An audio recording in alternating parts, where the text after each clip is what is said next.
അടുത്ത ഭരണക്കാർക്കെല്ലാം പ്രയാസങ്ങൾ ഉണ്ടാക്കുന്ന ബഡ്ജറ്റാണ്. ബഡ്ജറ്റ് വളരെ മോശമാണ്. ജനങ്ങൾക്ക് ഉപകാരപ്രദമായ ഒരു പദ്ധതികളും ഇല്ലല്ലോ.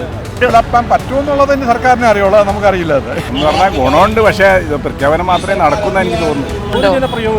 ഇല്ല. എന്തെങ്കിലും പറഞ്ഞു നിൽക്കുന്നത് കാരണം പോണ സമയമാണ്. ആ സമയത്ത് കൊണ്ടുവന്ന ബഡ്ജറ്റ് ഇതൊന്നും നടപ്പിലാക്കാൻ പോകണില്ല. കാരണവശാലും നടപ്പിലാക്കാൻ കിട്ടുന്നതല്ല. പൊതുവെ കഴിഞ്ഞ കാലത്ത് നിന്ന് വ്യത്യസ്തമായിട്ടുള്ള ഒരു ബഡ്ജറ്റ് തന്നെയാണ്. ഇക്കഴിഞ്ഞ നമ്മുടെ ബഡ്ജറ്റ്, അതായത് നമ്മുടെ പിണറായി സർക്കാരിൻ്റെ അവസാന ബഡ്ജറ്റായിരുന്നു കഴിഞ്ഞ ദിവസം കഴിഞ്ഞത്. അപ്പോൾ സർക്കാരിൻ്റെ ബഡ്ജറ്റിൽ ഒരുപാട് എന്താ പറയുക, ജനപ്രിയ വാഗ്ദാനങ്ങളൊക്കെ, ഒരുപാട് മോഹന വാഗ്ദാനങ്ങളൊക്കെ കൊടുത്തിട്ടുണ്ട് നമ്മുടെ സർക്കാർ. പക്ഷേ ഇതൊക്കെ നടപ്പിലാക്കാൻ കഴിയുമോ എന്ന് ചോദിച്ചു കഴിഞ്ഞാൽ അടുത്ത മറുപടി വരുന്നത് എങ്ങനെയാണെന്ന് വെച്ച് കഴിഞ്ഞാൽ, മൂന്നാം തുടർ ഭരണത്തിലൂടെ പിണറായി സർക്കാർ വരുവാണെങ്കിൽ ഇതിനെല്ലാം ഈ പറഞ്ഞ വാഗ്ദാനങ്ങളെല്ലാം നടപ്പിലാക്കുമെന്നാണ് പറയുന്നത്. പക്ഷേ ഇതൊക്കെ നടപ്പിലാക്കണമെങ്കിൽ ഒരുപാട് കടമ്പകൾ കടന്നു വരണമെന്ന് സർക്കാരിനും അറിയാമെന്നുള്ളതാണ്. അപ്പോൾ വരും ദിവസങ്ങളിൽ ഇനിയിപ്പോൾ കുറച്ച് ദിവസം കൂടെ ഉള്ളൂ ഏത് സർക്കാരാണ് നമ്മൾ ജനങ്ങളെ ഭരിക്കുന്നത്, അല്ലെങ്കിൽ ഏത് സർക്കാരാണ് വരുന്നതെന്നൊക്കെ അറിയാനായിട്ട് ഇനി ഏതാനും കുറച്ച് ദിവസങ്ങളേ ഉള്ളൂ. അപ്പോൾ ഇവരിപ്പോൾ നടപ്പിലാക്കിയ ഈ ഒരു എന്താ പറയുക ബഡ്ജറ്റിനെ കുറിച്ച് സാധാരണക്കാർക്ക് എന്താണ് പറയാനുള്ളതെന്ന് നമുക്ക് നോക്കാം. അവസാന ബഡ്ജറ്റ് കഴിഞ്ഞായിരുന്നു, അതിനെക്കുറിച്ച് എന്താണ് തോന്നുന്നത്? എന്തെങ്കിലും ജനപ്രിയമായിട്ടുള്ള ഒരു ബഡ്ജറ്റാണെന്ന് തോന്നുന്നുണ്ടോ? തോന്നുന്നില്ല. ഇല്ല. അടുത്ത ഭരണക്കാർക്കെല്ലാം പ്രയാസങ്ങൾ ഉണ്ടാക്കുന്ന ബഡ്ജറ്റാണ്. തെരഞ്ഞെടുപ്പ് മുന്നിൽ കണ്ടുകൊണ്ടുള്ള ഒരു അതേ ബഡ്ജറ്റ്. ഇനി അടുത്തത് വീണ്ടും LDF വരുമെന്ന് തോന്നുന്നുണ്ടോ? LDF വരുമെന്ന് തോന്നുന്നില്ല. ഇല്ല. ബഡ്ജറ്റ് വളരെ മോശമാണ്. ജനങ്ങൾക്ക് ഉപകാരപ്രദമായ ഒരു പദ്ധതികളും ഇല്ലല്ലോ. വളരെ മോശം ബഡ്ജറ്റ്. അല്ല, ഒരുപാട് സഹായങ്ങളും അല്ലെങ്കിൽ ഒരുപാട് മോഹന വാഗ്ദാനങ്ങളൊക്കെ, പ്രഖ്യാപനങ്ങൾ മാത്രമേ ഉള്ളൂ. ഇനിയിപ്പോൾ ഈ ഗവൺമെന്റിന് കാലാവധിയില്ലാത്ത ഗവൺമെന്റിന് എന്ത് ചെയ്യും? വീണ്ടും അവർ തന്നെ തിരിച്ചു വരുമെന്നല്ലേ പറയുന്നത്? അവർ തിരിച്ചു വരുമെന്ന് അവർ പറയുന്നതല്ലേ ഉള്ളൂ. ജനം വിധി എഴുതിയത് നിങ്ങൾക്കറിയാമല്ലോ. കഴിഞ്ഞ പ്രാവശ്യമൊക്കെ ജനം വിധി എഴുതിയത് എല്ലാവർക്കും അറിയാവുന്നതാണ്. അടുത്ത പ്രാവശ്യം ആര് വരുമെന്നുള്ള ജനം വിധി എഴുതി. അല്ല, ഇത്തരത്തിലൊരു അമിത ഭാരം എടുത്തു വെച്ചിട്ട് പോയാൽ വരുന്ന സർക്കാരിന് ഇതൊരു ഇല്ല. അത് ഈ ബഡ്ജറ്റ് കൊണ്ട് മുന്നോട്ട് പോകാൻ പറ്റത്തില്ലല്ലോ. പുതുതായിട്ട് വരുന്ന ഗവൺമെൻറ്, ഇപ്പോൾ ഇവർ തന്നെയാണെങ്കിലും പുതുതായിട്ട് വരുന്ന ഗവൺമെൻറ് ആരായാലും ഈ ബഡ്ജറ്റ് വെച്ചിട്ട് മുന്നോട്ട് പോകാൻ പറ്റത്തില്ല. വെറുതെ പ്രഖ്യാപനങ്ങൾ കൊണ്ട് എന്ത് ചെയ്യാൻ പറ്റും? ബഡ്ജറ്റ് എങ്ങനെയുണ്ടായിരുന്നു? ബഡ്ജറ്റ് കേന്ദ്ര ഗവൺമെൻറ് മാക്സിമം അവരെ ദ്രോഹിച്ചുകൊണ്ടിരിക്കുകയാണ്. അപ്പോൾ അതിൻ്റെ ഇടയിൽ ഒരു ബഡ്ജറ്റ് ഇടതുപക്ഷം ചെയ്ത് നല്ല ബഡ്ജറ്റാണ്. ജനങ്ങൾക്ക് ഗുണമുള്ള ഒരു ബഡ്ജറ്റാണെന്ന് തോന്നുന്നു. എല്ലാം ജനങ്ങൾക്ക് പൂർണ്ണമായിട്ട് ഗുണമാവണമെങ്കിൽ ഭൂമിയിൽ മനുഷ്യനില്ലായിരിക്കണം. ഭൂമിയിൽ മനുഷ്യനുള്ള കാലം വരെ പല പ്രശ്നങ്ങളും പ്രയാസങ്ങളും ഉണ്ട്. ആ ഇടയിൽ കേന്ദ്ര ഗവൺമെൻറ് സംസ്ഥാന ഗവൺമെൻറ് GSTയുടെ ഇതിൽ കുറച്ചുകൊണ്ട് സാമ്പത്തികം കുറച്ചുകൊണ്ടിരിക്കുന്ന ഇടയിലും LDF നടത്തിയ ഒരു വല്ലാത്തൊരു നല്ല ബഡ്ജറ്റാണ് അല്ലേ? അടുത്ത ഭരണത്തിൽ, അതായത് അടുത്ത വരുന്ന തെരഞ്ഞെടുപ്പിൽ ഇവര് തന്നെ വരുമെന്ന് തോന്നുന്നുണ്ടോ? LDF വരണമെന്നാണ് ആഗ്രഹം. വരും. ബഡ്ജറ്റ് എങ്ങനെ ജനപ്രിയ ബഡ്ജറ്റായിട്ട് തോന്നുന്നുണ്ടോ? തന്നെ 100% എല്ലാം നടപ്പിലാക്കാൻ പറ്റുന്ന ഒരു പറ്റുമെന്നുള്ളത് തന്നെ സർക്കാരിനെ അറിയുള്ളൂ, നമുക്കറിയില്ല. അത് അല്ല, അടുത്ത വരുന്ന തെരഞ്ഞെടുപ്പിൽ കാരണം എന്താണെന്ന് വെച്ച് കഴിഞ്ഞാൽ ഈ ചെലവിനേക്കാൾ വരവിനേക്കാൾ കൂടുതൽ ചിലവാണ്. അപ്പം അതുകൊണ്ട് സർക്കാരിന്റെ പോളിസി എങ്ങനെയാണെന്ന് നമുക്കറിയില്ല. പക്ഷെ ബഡ്ജറ്റ് ബഡ്ജറ്റാണ്, നല്ലതാണ്. അപ്പൊ ഇനി വരുന്ന തെരഞ്ഞെടുപ്പിൽ ഇവർ തന്നെ തുടർഭരണം വേണമെന്നാണ് നമ്മുടെ ആഗ്രഹം. ഞാനൊരു ആ ചിന്താഗതിക്കാരനല്ല, പക്ഷെ എങ്കിലും പറയുകയാണ് അവരുടെ നമുക്ക് ആഗ്രഹം. പ്രിയ ബഡ്ജറ്റ് എന്ന് പറഞ്ഞോടെ ഒരു ഒഴുക്കനായിട്ടുള്ള ഒരു പ്രഖ്യാപനം എന്ന് മാത്രമേ പറഞ്ഞോളൂ. ഒരു ബഡ്ജറ്റ് ഇലക്ഷൻ മുന്നേ കണ്ടുകൊണ്ടുള്ള ഒരു പ്രഖ്യാപനം എന്ന് മാത്രമേ തോന്നുന്നുള്ളൂ. ഇത് എന്തെങ്കിലും നടപ്പിലാക്കാനുള്ള ഒരു പദ്ധതി സമയമില്ലല്ലോ, അതിന് ഒട്ടും സമയമില്ലല്ലോ. അടുത്തതും അവരാണ് വരുന്നത് എന്നുള്ളത് അങ്ങനെ പ്രതീക്ഷയിലായിരിക്കും അങ്ങനെ അവതരിപ്പിച്ചത്. ഒരു ഗുണവുമില്ലാത്ത ഒരു ബഡ്ജറ്റ് ആയി പോയില്ലേ എന്ന് പറഞ്ഞാൽ? ഗുണമുണ്ട്, പക്ഷേ ഇത് പ്രഖ്യാപനം മാത്രമേ നടക്കുന്ന എനിക്ക് തോന്നുന്നു. അതെ, ഇത്രയും ദിവസം ഇരുന്നിട്ട് ഈ അവസാന നിമിഷമുള്ള ഒരു പ്രഖ്യാപനമായി പോയി അല്ലേ? അതെ, അവസാന ബഡ്ജറ്റ് അത് ജനപ്രിയ ബഡ്ജറ്റായി തോന്നുന്നുണ്ടോ? എന്ത് വേണ്ടിയാണ്? അല്ല, ബഡ്ജറ്റ് കേട്ടായിരുന്നല്ലോ.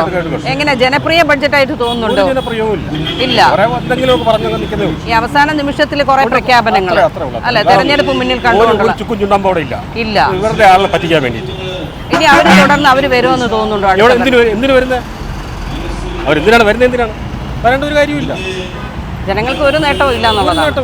വരേണ്ട കാര്യമില്ല, പറയില്ല. അവസാന ബഡ്ജറ്റ് എങ്ങനെയാണ്? ജനപ്രിയ ബഡ്ജറ്റായിട്ട് തോന്നുന്നുണ്ടോ? അല്ല, എന്തുകൊണ്ടാ?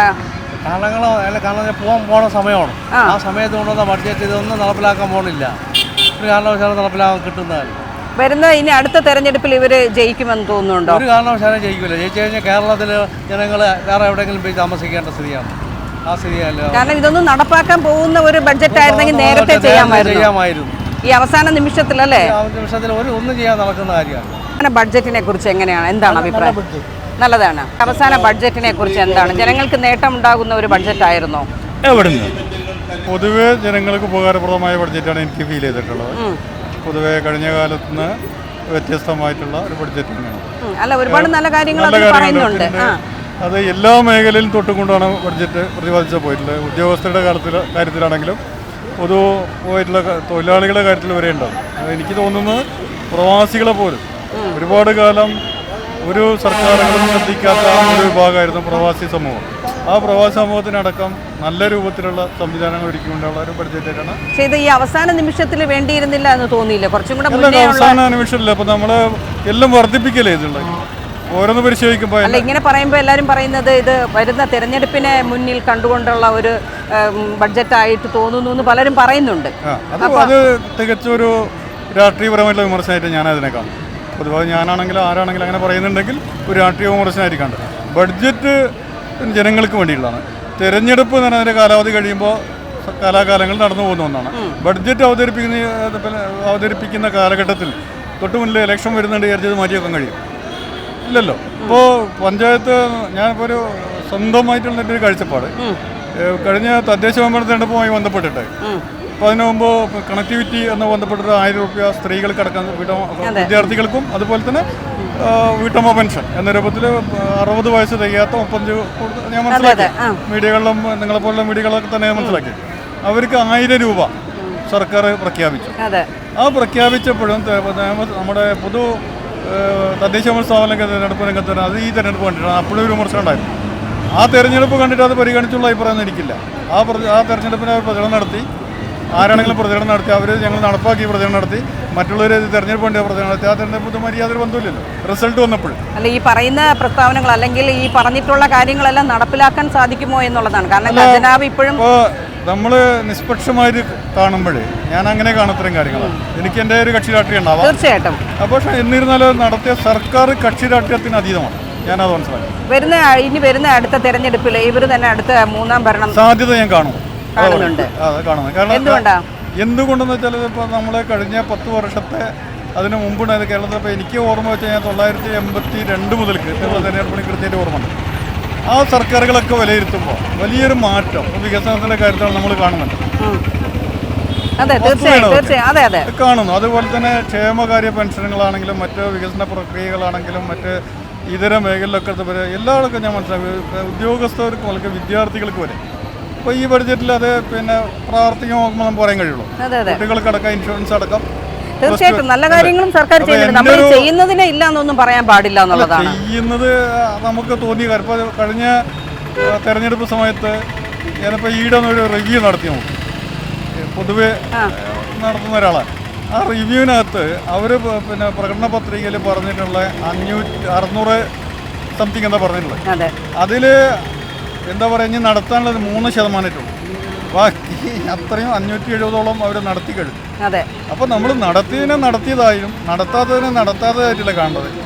ഒരു 3%, 4% അവർ മുന്നോട്ട് വെച്ച പ്രകടനത്തിൽ കുറവുണ്ടെങ്കിൽ ഒന്നും നടന്നില്ല അറിയാൻ പറ്റും. ഇതിൽ 1-2 കാര്യങ്ങളേ ഉള്ളൂ. ഒന്ന്, ക്ഷേമ പെൻഷൻ 2500 ആക്കുമെന്ന് പറഞ്ഞു. പക്ഷെ 2000 വരെ എത്തിച്ചിട്ടുണ്ട്. 2500 ആക്കാൻ നാളാക്കാന്ന് പറഞ്ഞിട്ടില്ലല്ലോ. ഞാൻ അങ്ങനെ മനസ്സിലാക്കുന്നതിന്. അപ്പോൾ അവർ ആദ്യം നമുക്കുണ്ടായിരുന്ന 800 രൂപയാണ് ഞാൻ മനസ്സിലാക്കുന്നത്. ആ 800 രൂപ ഉള്ള സമയത്താണ് ഇത് വർദ്ധിപ്പിക്കുന്നു പറഞ്ഞത്. ആ 800-ൽ നിന്ന് 2000-ലേക്ക് എത്തിയപ്പോൾ എത്ര വലിയ കാര്യമാണ്. അത് സാധാരണക്കാർക്ക് അതൊരു വലിയ ആശ്വാസമാണത്. അതെ, ഇനി 2500 അവർ പറഞ്ഞിട്ടുണ്ട്. അത് ഒരു പക്ഷേ ആവാം. പക്ഷേ ഇത്തരം പ്രഖ്യാപനങ്ങളൊക്കെ വരുന്ന ചിലപ്പോൾ പറയുന്നില്ല. ജനങ്ങളാണ് വോട്ട് ചെയ്യേണ്ടത്, നമ്മളൊന്നും അല്ല തീരുമാനിക്കേണ്ടത്. അതിപ്പോൾ നടത്തിയില്ലെങ്കിൽ ജനങ്ങളല്ലേ വോട്ട് ചെയ്യുള്ളത്. അല്ല, തിരിഞ്ഞാണ് വരുന്നതെങ്കിൽ വരുന്ന സർക്കാരിന് ഇതൊരു ബാധ്യതയാവില്ലേ എന്നുള്ളതാണ്. അല്ല, സർക്കാരിനും ബാധ്യതയാണത്. പൊതുജനങ്ങളുടെ വികസന അല്ലെങ്കിൽ മറ്റ് പുരോഗമന കാര്യങ്ങളിൽ ഇടപെടുമ്പോൾ സർക്കാരല്ലാതെ മറ്റു ആരാണുള്ളത്? രാജാവിൻ്റെ കാലം കഴിഞ്ഞില്ലേ? അപ്പോൾ സർക്കാർ തന്നെ ഇടപെടുക. സർക്കാരിന് ബാധ്യത വരും, സ്വാഭാവികമാണല്ലോ. അത് സർക്കാർ എന്ന് പറഞ്ഞു കഴിഞ്ഞാൽ ഈ ജനങ്ങൾ തന്നെയാണല്ലോ സർക്കാർ. അവർ കൊടുക്കുന്ന നികുതി പണം കാര്യങ്ങളൊക്കെ അതിനകത്ത് വരുന്നുണ്ടല്ലോ. പിന്നെ ഈ പോരായ്മ ഉണ്ടെങ്കിൽ ബജറ്റിനകത്ത് കുറവുണ്ടെങ്കിൽ സാമ്പത്തികമായിട്ട് ബുദ്ധിമുട്ട് വരുമ്പോൾ മറ്റ് കേന്ദ്ര സർക്കാരുകൾ സഹായിക്കും, അല്ലെങ്കിൽ കടമെടുക്കും. ഇതൊക്കെ കാര്യങ്ങൾ നടക്കും. അപ്പം നമ്മുടെ വീട്ടിലെ സ്ഥിതിയല്ലേ, നമ്മുടെ വീട്ടിലൊരു കല്യാണം നടക്കുകയാണെന്ന് തീരുമാനിച്ചു കഴിഞ്ഞാൽ കടം മേടിക്കാം. അത് തന്നെ സ്വാഭാവികമായിട്ട്. ആ കടം കിട്ടാൻ വേണം. അതെ, കിട്ടാൻ വേണം. വെറുതെ വാങ്ങിക്കാമെന്ന് പറഞ്ഞാൽ പോരാ, തരണം ആരെങ്കിലും. അത് തരണം. അല്ല, അങ്ങനെ ഇപ്പോൾ ഞാനിപ്പോൾ മനസ്സിലാക്കുന്ന ഈ ഗവൺമെൻറ് ഇപ്പോൾ പുതിയ 5 വർഷമായിട്ട് നടക്കുന്ന ഗവൺമെൻറ് ഏത് മേഖല മോശമാക്കാണെന്ന് ഞാൻ കാണുന്നില്ല, എനിക്ക് കാണാൻ കഴിഞ്ഞില്ല. പിന്നെ നമ്മൾ മുടിനാരിയുടെ പരിശോധിക്കുമ്പോൾ എന്തെങ്കിലും പോരായ്മയൊക്കെ ഉണ്ടാവും. ഇപ്പം ഞാൻ സംസാരിക്കുന്നിടത്ത് നിങ്ങൾ ഓരോന്ന് പരിശോധിക്കുമ്പോൾ വാചകങ്ങളിൽ വരെ പോരായ്മ ഉണ്ടാവാം. അങ്ങനെയല്ല, ഇപ്പോൾ നമ്മുടെ ആശാ വർക്കർമാർ കുറേ സമരം ഇവിടെ നടത്തിയിട്ടുണ്ടായിരുന്നു, അറിയാലോ. 250 ദിവസത്തിൽ കൂടുതൽ. അന്ന് ഓണത്തേറിയം പറഞ്ഞപ്പോഴത്തേക്ക് പറഞ്ഞത് കേന്ദ്ര സർക്കാർ ആണ് പറയേണ്ടത്, നമ്മളല്ല എന്നൊക്കെ പറഞ്ഞിരുന്നു. പക്ഷേ ബഡ്ജറ്റിൽ വർദ്ധിപ്പിച്ചു. അതെങ്ങനെയെന്നുള്ളതാണ്. അല്ല, കേന്ദ്ര സർക്കാർ പറയുന്നത് അത് ശരിക്കും അതിൻ്റെ ഏതിൻ്റെ കീഴിലാണ് വരുന്നത് മാഡത്തിന് അറിയാം? ഏതിൻ്റെ കീഴിലാണ് വരുന്നത്? ഏത് നമ്മുടെ ഈ ഇപ്പോൾ ഓണത്തേറിയത്തിൻ്റെത് അത് കേന്ദ്ര സർക്കാർ ഏതിൻ്റെ നിങ്ങൾ ഉദ്ദേശിച്ചത്? ആശാ വർക്കർമാരുടെ ശരിക്കും ഓണറേറിയം അടക്കമുണ്ട്, വർദ്ധിപ്പിച്ച കാര്യങ്ങളുണ്ട്. കേന്ദ്ര ഗവൺമെന്റിന്റെ കൂടി ഒരു ഭാഗമാണ്, അവരും കൂടി സഹായിക്കണം എന്നാണ്. അങ്ങനെയുള്ള അവരുടെ വീതം കൊടുത്തിട്ടില്ല എന്നാണ് ഇപ്പോൾ ഞാൻ മനസ്സിലാക്കിയത്. കേരളത്തിലെ സർക്കാർ പറയുന്നതാണ്. അത് കിട്ടിയില്ല എന്നുള്ള രേഖ അവരുടെ അടുത്തുണ്ടെന്ന് പറഞ്ഞാൽ നമ്മൾ ഒരാവശ്യം കൊടുത്തൊക്കെ നമുക്ക് കാണാൻ കഴിയുന്നത്. അപ്പോൾ അതിനകത്ത് ആ രേഖയും കൊടുത്തിട്ടില്ല എന്നുള്ളതുണ്ട്. പിന്നെ ഇപ്പോൾ ഇത് വർദ്ധിപ്പിച്ചിട്ടുണ്ട്. അപ്പോൾ കേന്ദ്ര ഗവൺമെൻറ് കൊടുത്തില്ലെങ്കിൽ പോലും അല്ലെ നമ്മുടെ കുട്ടിക്ക് കിട്ടാനുള്ള അവകാശം അതായത് മേഖല കിട്ടില്ലെങ്കിൽ നമ്മൾ സംഘടിപ്പിച്ച് കൊടുക്കുന്നില്ല ഉണ്ടല്ലോ. അപ്പോൾ വിദ്യാഭ്യാസം ഒരു കോളേജിലേക്ക് അഡ്മിഷൻ കൊടുത്തുമായിരിക്കാം, അവിടെ നമുക്ക് കുട്ടിക്ക് അഡ്മിഷൻ കിട്ടിയില്ല. നമ്മളാ കുട്ടിയെ എന്ത് ചെയ്യുക, തൊട്ടടുത്ത സ്ഥലത്ത് ക്യാഷ് കൊടുത്ത് കൊണ്ടുപോയി പഠിപ്പിക്കും. ഞാൻ നിങ്ങളൊക്കെ ചെയ്യുന്നതാണ്. ഇതുപോലെ ആശാ വർക്കർമാർക്ക് കൊടുക്കേണ്ടത് കൊടുക്കാതായപ്പോൾ ഗവൺമെൻറ് സംസ്ഥാന സർക്കാരിൻ്റെ ബഡ്ജറ്റിനകത്ത് സംവിധാനം നമ്മൾ അപ്രിഷിയേറ്റ് ചെയ്യില്ല. പിന്നെ തീർച്ചയായിട്ടും പോരായ്മകൾ എല്ലാവർക്കും ഉണ്ടാവും എന്നുള്ളതാണ്. അതിപ്പോ എല്ലാ സർക്കാരിനും പോരായ്മകളുണ്ട്, പക്ഷേ തുറന്ന് പറയുകയും വേണം. അതെ, തീർച്ചയായിട്ടും. അത് നമ്മളെപ്പോലുള്ള ആളുകൾ ചൂണ്ടിക്കാണിക്കണം. അത് എന്തിനാണ് ആ ചൂണ്ടിക്കാണിക്കുന്നത്? എന്തിനാ തിരുത്തി അവർക്ക് ചെയ്യാൻ പറ്റുന്ന സർക്കാരിന് ശ്രദ്ധയിൽപ്പെടുത്തുന്നത്. പ്രതിപക്ഷത്തിന്റെ കടമ സർക്കാരിന്റെ ശ്രദ്ധയിൽപ്പെടുത്തുക, നല്ല നല്ല നിർദ്ദേശങ്ങൾ, ആരോഗ്യകരമായ നിർദ്ദേശങ്ങൾ വയ്ക്കുക എന്നതാണ് പ്രതിപക്ഷത്തിന്റെ ഒരു കടമ ഞാൻ മനസ്സിലാക്കുന്നത്. തീർച്ചയായിട്ടും സർക്കാരാണെങ്കിലും ഭരണക്കാരാണെങ്കിലും ഇത് അവർ ആരോഗ്യകരമായി വയ്ക്കുന്ന നിർദ്ദേശങ്ങളെ അംഗീകരിക്കാനും അതിന് ഒരു നല്ല നിലപാട് സ്വീകരിക്കണം സർക്കാരും ചെയ്യണം. അപ്പോഴേ നമ്മുടെ സംസ്ഥാനം എന്താവുള്ളൂ, ഇവർ ഈ പറയുന്ന ഈ സംസ്കാരവും അല്ലെങ്കിൽ മറ്റുള്ള രീതിയിലൊക്കെ തന്നെ വികസനവും കാര്യങ്ങളൊക്കെ അതിനകത്ത് വരികയുള്ളൂ. അതാണ് ഞാൻ മനസ്സിലാക്കി. സർക്കാരിനകത്ത് കക്ഷി രാഷ്ട്രീയം കാണേണ്ടതുണ്ട്. സർക്കാർ എല്ലാവരുടെയും സർക്കാർ, ജനങ്ങളുടെ എല്ലാവരുടെയും. അതാണ് തെരഞ്ഞെടുപ്പ് രംഗത്ത് കക്ഷി രാഷ്ട്രീയം ഉണ്ടാവാം. ഒരാൾ ജയിച്ചു വന്നാൽ അല്ലെങ്കിൽ ഒരു മുന്നണി ജയിച്ചു കഴിഞ്ഞാൽ അത് മുഴുവൻ നമ്മുടെ സംസ്ഥാനത്തെ ജനങ്ങളുടെയും സർക്കാരാണ്, അവരാണ് അതിന്റെ റെസ്പോൺസിബിൾ. ഇനി 3ാം പിണറായി സർക്കാരിന്റെ ഭരണം അടുത്ത് കാണാം എന്നുള്ളതാണ് നമുക്ക്. 3ാം പിണറായി സർക്കാരിന്റെ ഭരണം നമുക്ക് വീണ്ടും കാണാമെന്നുള്ളതാണ്. അനുകൂല സാഹചര്യമാണ് ഞാൻ എൻ്റെ വ്യക്തിപരമായ വിലയിരുത്തൽ. കാരണം ഇപ്പോൾ ഈ ബഡ്ജറ്റ് എടുത്താൽ ഇപ്പോൾ ആളുകളിപ്പോൾ മേഡം നേരത്തെ ചോദിച്ചു ഈ തിരഞ്ഞെടുപ്പ് മുന്നേ കണ്ട് നടത്തിയ ബഡ്ജറ്റാണോ, ആ ബഡ്ജറ്റിനകത്ത് ഉൾപ്പെടുത്തിയില്ലെങ്കിൽ എന്തായിരിക്കും വിമർശനം? ആലോചിച്ചാൽ നമ്മൾ സ്വയം ചിന്തിക്കാം. എന്താ തീരെ പരിഗണിച്ചില്ല, പൊട്ട ബഡ്ജറ്റ് അല്ലെങ്കിൽ മോശപ്പെട്ട ബഡ്ജറ്റ്, ഇങ്ങനെ ബഡ്ജറ്റ് ഉണ്ടായിട്ടില്ല, അപ്പോൾ അത് ഒരു അനാരോഗ്യകരമായ വിമർശനം ഞാൻ കാണുന്നത്. ഉൾപ്പെടുത്തിയില്ലെങ്കിൽ സമരം ചെയ്യണ അഭിപ്രായമാണ്. അല്ല, ഇപ്പോഴും സമരങ്ങളുണ്ട്. അല്ല, സമരങ്ങൾ നടക്കുന്ന ജനാധിപത്യ പ്രക്രിയയുടെ ഭാഗമായിട്ട് നടക്കുന്ന സമരങ്ങളാണ്. സമരങ്ങൾ കൊണ്ടുവന്ന് നമ്മൾ കൃത്യമായ ആവശ്യങ്ങൾ, വസ്തുതാപരമായ ആവശ്യങ്ങൾ ഏറ്റെടുത്തുകൊണ്ട് സത്യസന്ധമായ നിലപാട് സ്വീകരിക്കാൻ സമരം അനിവാര്യമാണ്. സമരം വേണം, സമരവും ഭരണവും വേണം.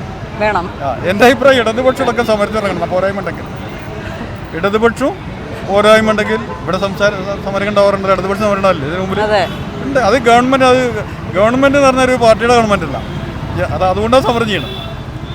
അല്ലേ, അതല്ലേ സമരം ചെയ്യുക? തീർച്ചയായിട്ടും. അല്ലെങ്കിൽ അത് CPM-ന്റെ ഗവൺമെൻറ് അല്ലെങ്കിൽ LDF-ന്റെ ഗവൺമെൻറ്, LDF-ന്റെ ഓഫീസിൽ പോയി സമരം ചെയ്ത പോലെ ഇവിടെയുള്ള സമരം നടക്കുന്നത്. അപ്പോൾ അത് ഗവൺമെൻറ് എന്ന് പറഞ്ഞാൽ പൊതുവായിട്ടുള്ള ഒന്നാണ്. സമരവും വേണം, വികസനവും വേണം, സംസ്കാരം പ്രധാനമാണ്. അപ്പോൾ സംസ്കാരം ഉണ്ടെങ്കിൽ സമരം തന്നെ ആരോഗ്യമായ സമരം നടത്താൻ കഴിയും.